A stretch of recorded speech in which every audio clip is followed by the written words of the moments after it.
পাতুরিয়া, ঘোষলা, সালাতিয়া কয়েকটি বিলের জলাবদ্ধতা ভবনা থেকে দক্ষিণাঞ্চল পর্যন্ত ৩৫ বছর ধরে শাক সবজি মাছ চাষ ফসল ধানের ক্ষতি হয়ে আমাদের জীবন জীবিকার ঠিকানা ধ্বংস হয়ে যাচ্ছে।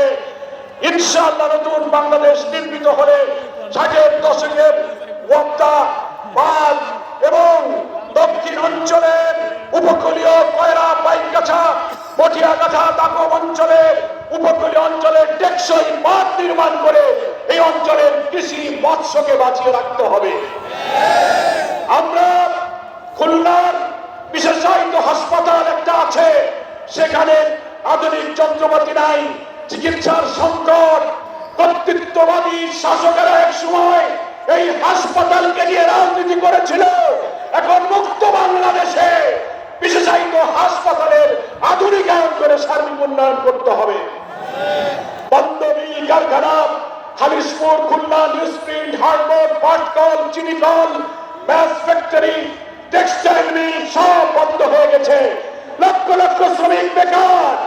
নতুন বাংলাদেশ যদি আমরা জামাতের নেতৃত্বে করতে পারি, বন্ধ মিল কারখানা চালু করে শ্রমজীবী দুঃখী মানুষের মুখে হাসি ফোটাতে হবে।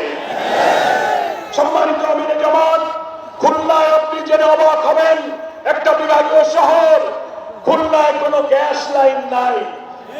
বাংলা